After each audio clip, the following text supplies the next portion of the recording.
I told my wife that I would be away for 10 days on a work trip.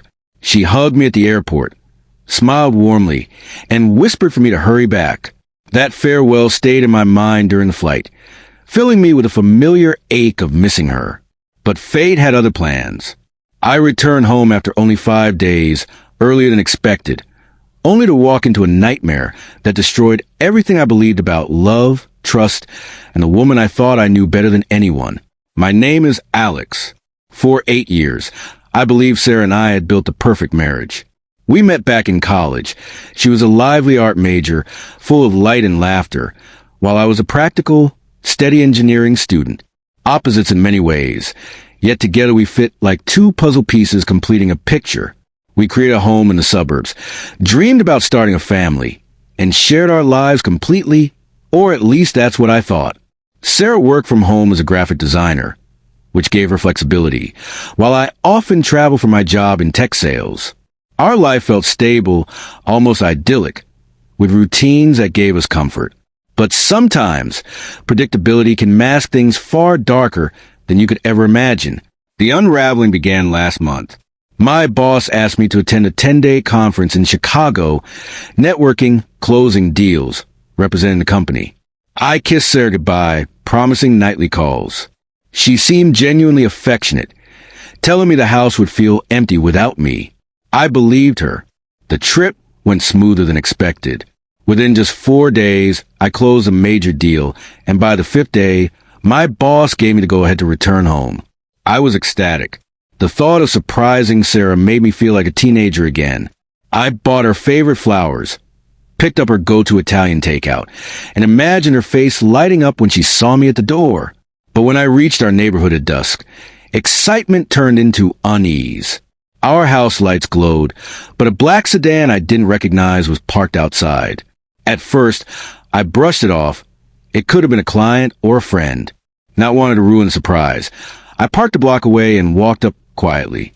I crept to the window, flowers in hand, and what I saw through the blinds froze me.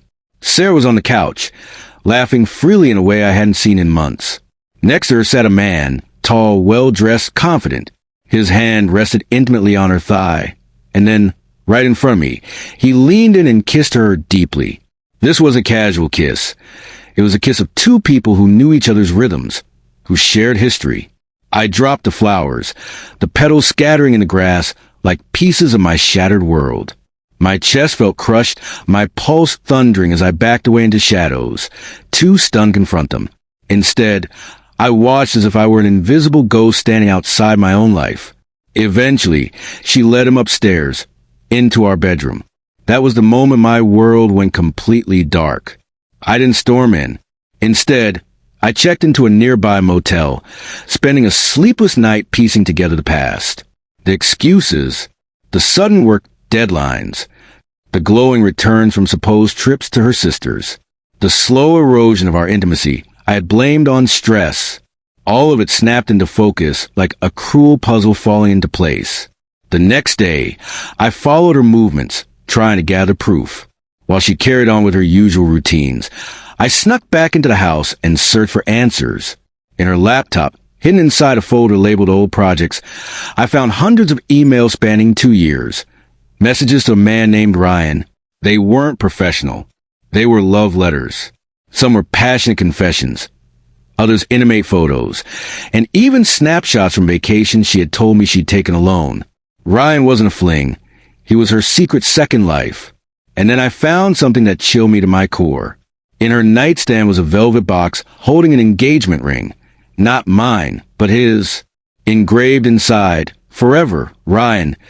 Next to it lay a set of drafted divorce papers. She hadn't signed them yet, but she was planning to leave me. Still, there was more. In our shared phone account, I discovered not just daily calls to Ryan, but also calls to an insurance company.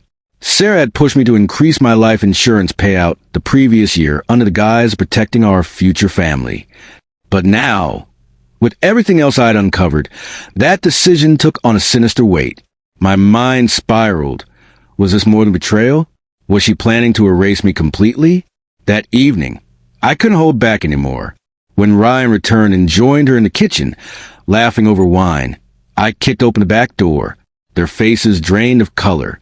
I laid everything on the table, the emails, the ring, the divorce papers, even the insurance. I demanded answers. Sarah broke down sobbing, claiming she never meant for things to go so far, blaming my work trips and her loneliness, insisting she still loved me. But her words tasted like poison. Ryan, I soon learned, wasn't just her colleague. He was her old flame from college, the one she had never let go of. They had been planning to siphon our savings, collect my insurance, and start over together.